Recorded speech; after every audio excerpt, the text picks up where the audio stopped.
Good day. Today I will tell you a story about the greediest of rajahs and the whitest of clouds. I am your storyteller for today. I am Miss Dixie Faye Dulaca.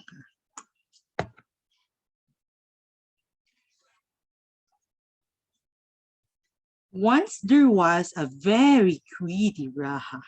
He wanted the fattest cows, the roundest pigs, the juiciest melons, the sweetest sugar, the finest silk, and the purest of silver and gold. Because the greediest of Rahas took everything from them. The people of his kingdom were the poorest, the saddest. No one though dare defy the greediest of Rahas, for he had the fiercest soldiers, armed with the sharpest spears. One day, while the Raja was sitting near the largest window of his biggest palace, he saw the whitest cloud drifting across the blue heavens. He was absolutely enchanted.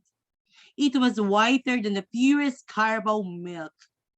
He drank every day and seemed fluffier than the softest pillows he slept on.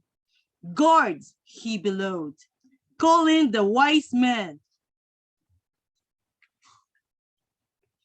Get me the whitest clouds, he ordered all the wise men. If you do not get me that cloud, he roared, I will have you tied to a pole and beaten by the reddest ants. The wise men were given the whole night to figure out how to catch the whitest of clouds. Though they knew the task was impossible, they stayed up all night, pondering, calculating, and discussing. It was daybreak when the wisest of the wise men entered the Raha's chamber. My venerable Raha, started the wise man, heaven is home to Allah, and only one who is pure and great can come close to it. Furthermore, the whitest of clouds can only be held by the greatest of men. And there is no one in this land greater than you. That is true, the Raha laughed with selfish glee. Even as you speak, I hear the invitation of Allah for me to visit him. The wisest of men smiled humbly. So tell me, scholar, continued the Raha, how can I go up there? Work on the great kite began at once.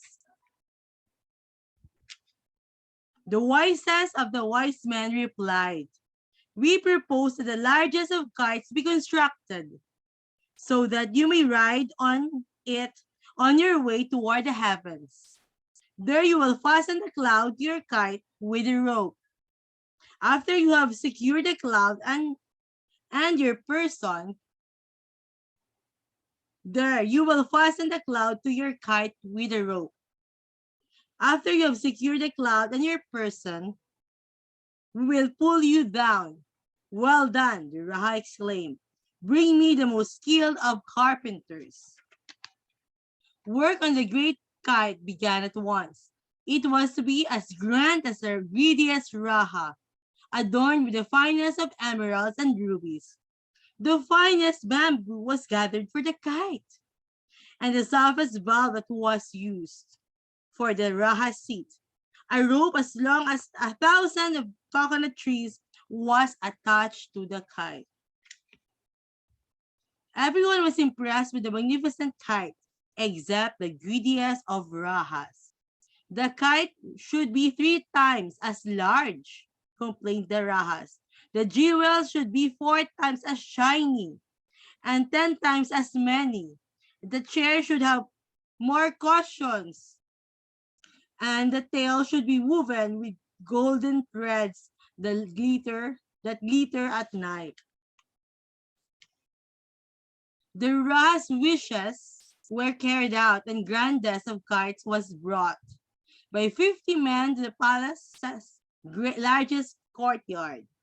They didn't wait long for the most powerful of winds started blowing and swept the kites and the raha over the palace walls. Above towering steeples toward the heavens, the strongest soldiers held on to the kite's long rope. As the kite went higher and higher, the starving and unhappy citizens of the kingdom rushed out of their houses to look at the most magnificent and largest kite ever flown in the kingdom. Even the peasants who toiled in the watermelon field straightened up to see the astonishing sight that graced the clear blue sky.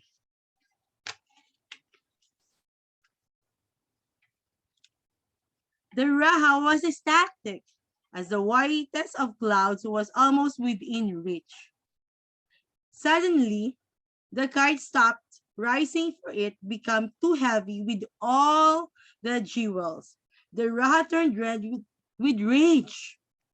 He unshed his golden bolo and started slashing with blind fury at the threads and that fastened the jewels to the kite. One by one, the threads began to snap and the jewels started to fall. A glistening shower of rubies, emeralds, pearls, and diamonds fell over the kingdom. Overjoyed, the people scrambled for as many jewels as they could. Even the soldiers holding on the kite's rope let it go, for they also wanted a share in the rain of treasure. In their excitement, no one noticed that the greediest of rajahs was drifting further and farther away until he was nowhere in sight. The Raha is gone, a little boy exclaimed, and the people let out their loudest shouts of joy. They had gained the most wonderful gems and lost the greediest of Rahas. They appointed the wisest of the wise to rule their kingdom. He ruled with love and generosity. What became of the greediest of Rahas, no one can say for certain. However, if you look at the evening sky long and hard enough, you might catch a glimpse of a distant trail of glitter streaking across the heavens. It is the greediest of Rahas still on his kite, chasing after the whitest of clouds. That is all. That is the end of the story. I hope you like it.